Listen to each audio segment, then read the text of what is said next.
My price to earning calculations. The correct way to buy a regular business at a fair price is to look at its long term earning potential. See, if the business is making rupees 1000 per year, how much should I pay to remain afloat? Some would say rupees 2000, but why would someone sell it to you for such a cheap value? The buyer and seller usually meet above 5-year to 10-year multiple, and the transaction is considered fair. Paying up to 10-year multiple for a business means that the business will give out 10% yield on the invested capital if you will make some money. If you add in growth inside the business plus inflation adjustment in the prices of the commodities that you are going to sell, the yield could go up much further. Now, let's come to the share market businesses. When smart money enters into the market, it goes after the earning yield. Fixed or equity, it does not matter. Whichever has higher earning yield gets the job. So let's do a calculation.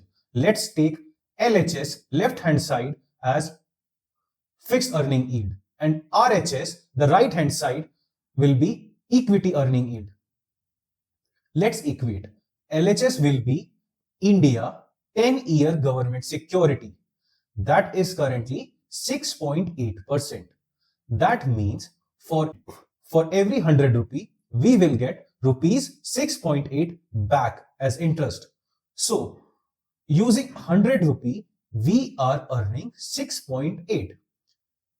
If we calculate the earning yield, it is going to be 6.8 divided by 100. Now, this was on our left hand side. Now, when we go to right hand side will be the earning yield of the security of the equity that we have selected.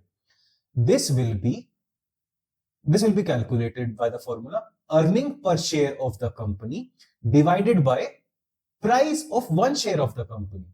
That is how we are going to collect the earning yield. EPS divided by the current market price. Now, this will be current earning yield. So, let's consider on left hand side we have the government security earning yield. On the right side, we have the equity earning yield. 6.8 divided by 100 is government security and EPS earning per share divided by current market price is for equity.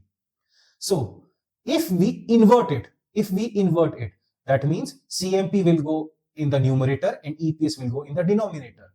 Same with government yield. CMP by EPS 100 by 6.8.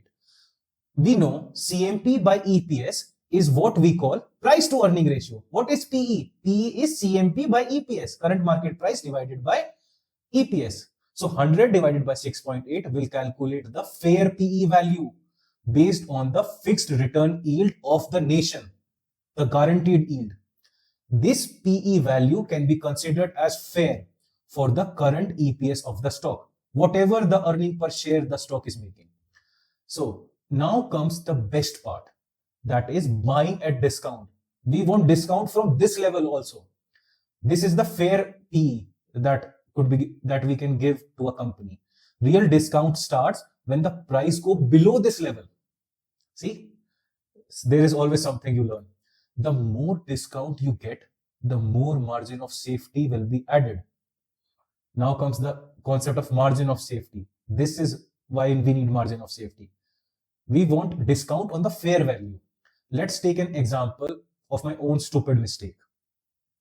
So what happened was, see, when market was too bullish, I was running after growth. The mistake I committed was I started accumulating a VFX company, that is Phantom FX, when the market price of the stock came down to 385 levels. When I looked at it, the EPS of the company was 18 for the previous year, 2023-24.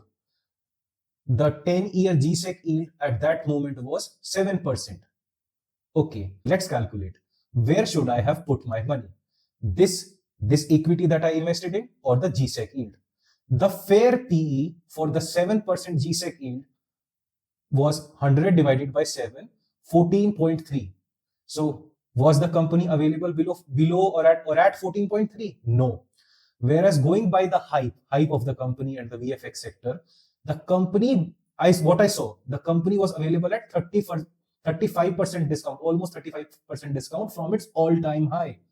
I started my accumulation at PE of more than 21, which turned out to be a very big mistake that I'm still accumulating. This mistake has gone worse.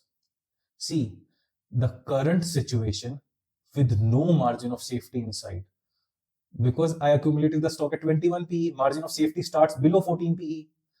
When the prices are going down due to insane stock volatility, I do not have a margin of safety in this holding.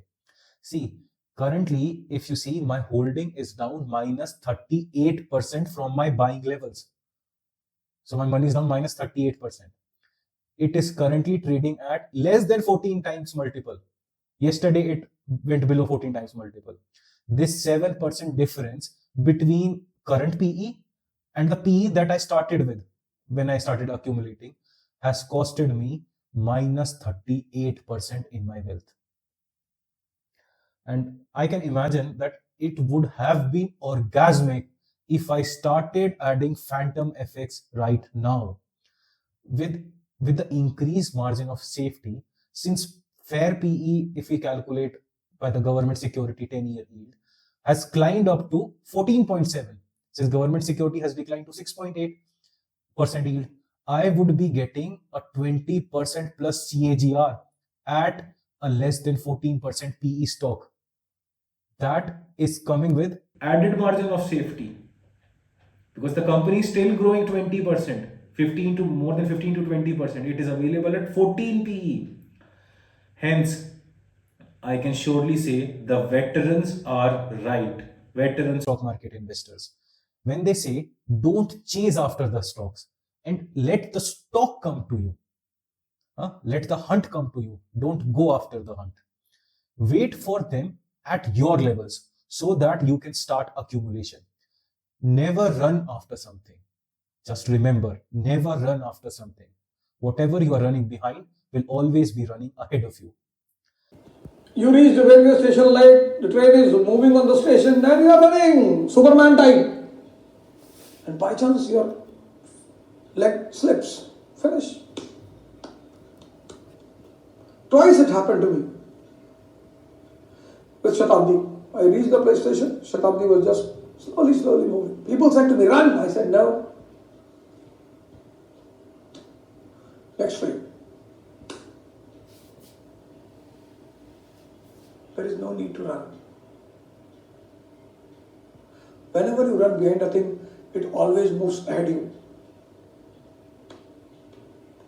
It always moves ahead of you. Like Benjamin Graham noted, margin of safety is your friend, even in poor decisions.